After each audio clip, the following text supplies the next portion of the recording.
तो ध्यान दीजिएगा बच्चों, आपका वैद्युत चालन के अंतर्गत आपने प्रतिरोध के बारे में पढ़ा था। प्रतिरोधों से रिलेटिव श्रेणी क्रम संयोजन, समांतर क्रम संयोजन आदि के बारे में पढ़ा।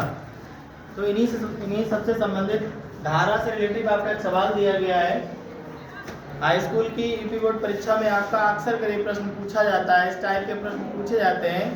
तो विद्यार्थी ध्यान दीजिएगा, एवरी स्टूडेंट, आपका क्वेश्चन दिया गया किसी परिपथ में प्रति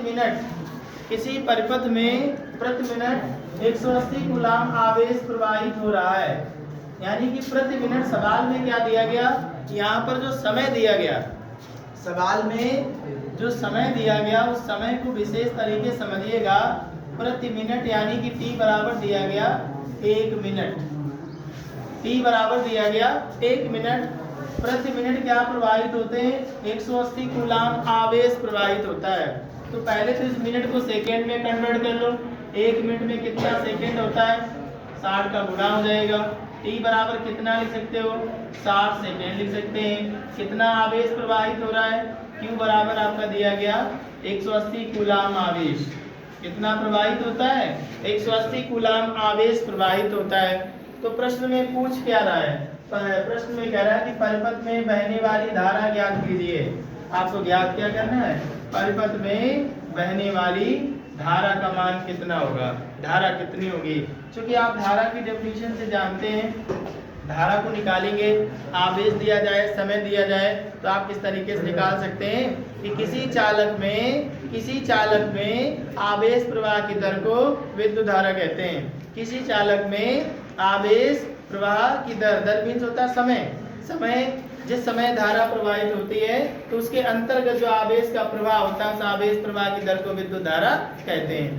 तो धारा की डेफिनेशन से क्या कर सकते हैं, यानी कि आवेश प्रवाह की दर को विद्युत धारा कहते हैं। उस डेफिनेशन के अकॉर्डिंग I बराबर Q अपान T हमारे पास सूत्र होता है। इस सूत्र से इसको हल करेंगे तो I बराबर Q का मान कितना दिया गया, 180 दिया गया, बटे में समय कितना है 60 सेकेंड, 0 0 डालेंगे, छेतिया कितना होता है 18। तो धारा कितनी आ जाएगी, I बराबर आपका आंसर आ जाएगा 3 एम्पियर। कितना आ जाएगा, 3 एम्पियर। एम्पियर क्या होता है, एम्पियर धारा का मात्रक है। एम्पियर क्या है, धारा का मात्रक है। किसी परिपथ में धारा को मापने का जो उपकरण होता है, यंत्र होता है, उस यंत्र को क्या कहते हैं, अमीटर कहते हैं। क्या कहते हैं, अमीटर। तो बच्चों इस टाइप से आपका जो हाई स्कूल लेवल का ये प्रश्न है, आपका 10th लेवल के एवरी स्टूडेंट ध्यान दें बच्चों। तो आपके सवाल में समय दिया जाए, आवेश का मान दिया जाए, आपसे धारा का मान पूछा जाए, तो आप धारा की डेफिनेशन से आप धारा का वैल्यू निकाल सकते हैं। आवेश का मान पूछा जाए, धारा दी जाए, तो आप इस फार्मूले से अकॉर्डिंग निकाल सकते हैं। आपको आवेश के क्वांटीकरण से भी पूछ सकते हैं। आवेश के क्वांटीकरण से मान लीजिएगा कोई चालक है और उस चालक में इलेक्ट्रॉनों की संख्या दे दी जाए, इलेक्ट्रॉनों की संख्या कितनी है, 2 है। उस चालक में उपस्थित इलेक्ट्रॉनों की यानी कि उस चालक में उपस्थित आवेश की मात्रा निकालनी होती है।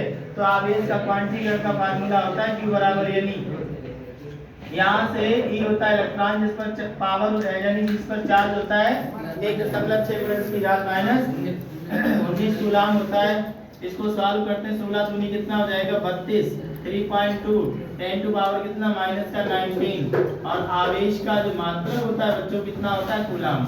यदि सवाल में संख्या दे दी जाए, आवेश ज्ञात नहीं है, तो हम लोग ऐसे आवेश निकाल सकते हैं। और धारा यानी संख्या के वेक्टर में आवेश निकालते हुए धारा को निकाल सकते हो। ठीक है, इस तरीके के प्रश्न आपके बोर्ड परीक्षा में पूछे जाते हैं विशेष तरीके से। ठीक है बच्चों, नोट कर लीजिएगा। धन्यवाद।